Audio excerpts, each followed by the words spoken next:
to sort of summarize. So yeah, this song is in conclusion, it's a cautionary tale about the dangers of unmitigated technological advancement and maybe even more generally, humanity's ambition. Um, we got to be careful, and we're getting there. Like, we're getting there really quick with all of this AI stuff. I mean, people are losing jobs. It's getting crazy. We're getting closer and closer to having the ability to just do whatever we want, whenever we want, at any time we want, just by typing it into an AI chat, and it's getting crazy. So yeah, I think that's why they wrote this song, and I think that's what this song is talking about.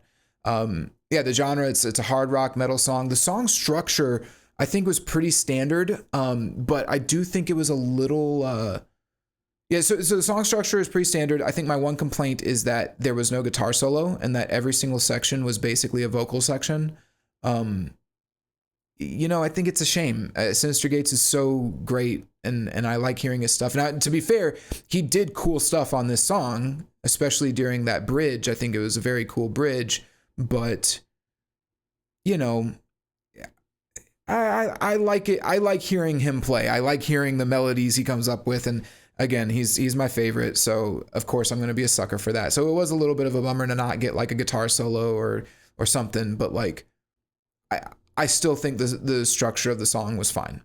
Compositionally, this song was super weird. A lot of different types of grooves, tons of dissonance, a lot of distortion. I mean, basically the whole song had like distortion in the background, like just making things a little rough, even if it was just subconsciously. I think Avenged always chooses great chord progressions, and I think they did that here for sure. All of the progressions of the song are very unique and interesting, and they fit the theme, the kind of grim, foreboding theme of this song.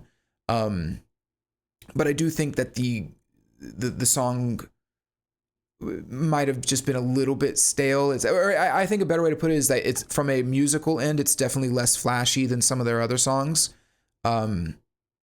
So yeah, it just kind of is what it is. Regarding the mix, definitely the most controversial element of this song. I think that experimentation is great, but I think they dropped the ball here. I don't understand why they mixed it this way. And in fact, based on my best interpretation and even my most charitable interpretation of the song, it just doesn't make sense to have the vocals be so jarring and so loud in the mix, and to have the drums and the guitars be so quiet. It's very abrasive, very jarring, and I think it's a bit of a shame, because it probably turned a lot of people off to this song, before they even got the chance to dive into it and dissect it a bit, which sucks, because lyrically this is a great song. It's a great, very cryptic lyrics about humanity, temptation, ambition, and the downfall of our species, and there's a lot of cool stuff to pull from it, and they portray it in really interesting ways, and it's a shame that the mix would take away from that or keep people from really being able to fully appreciate it. Yeah, thematically, I think I've talked about this, but it's, we got to be careful. We got to watch ourselves as people and as a species. If we're not, we're gonna nuke ourselves, basically. And maybe it won't be us pressing the button. It'll be Grok. Yeah. So anyway, in finality, like final take on it. This song is by no means a 10 out of 10. I don't think anyone is under that impression. It's got some mistakes. I think musically it's a little bit underwhelming. The mix is not very good, but I think that the themes are really great.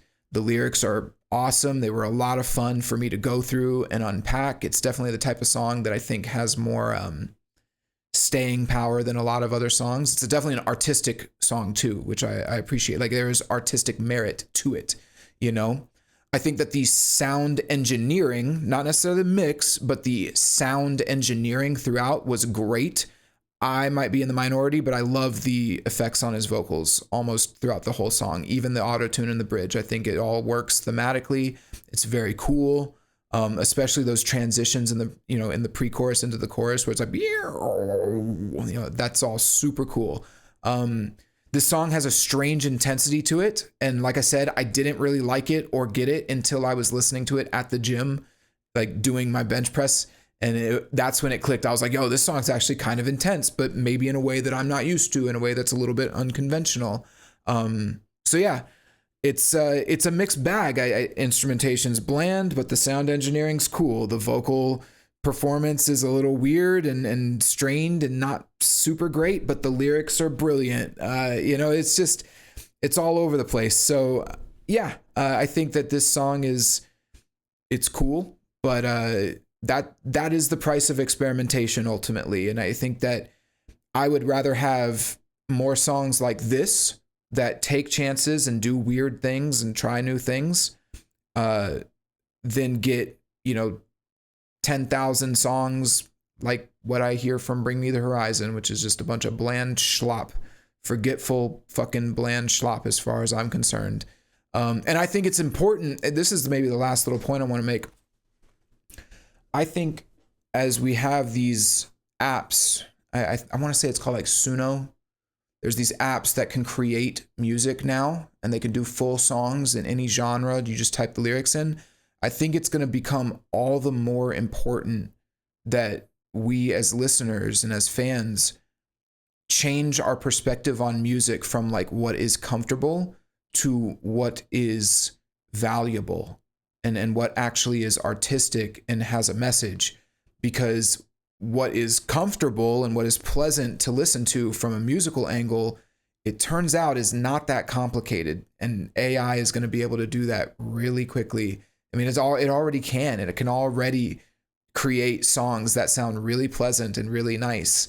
And so we need to remember that the point of art is to teach us things and to, you know, have value to our lives. And that needs to be what we look at when we're listening to stuff. And so if you listened to this song and you thought, wow, this is the biggest piece of shit I've ever heard, I would ask you, you know, I mean, obviously if you made it to the end of this episode and you're listening to me right now, there's part of you that wants to hear, that is interested in this song and wants to hear it broken down. And what I would say is, I think you're on the right track. You know, we need stuff like this.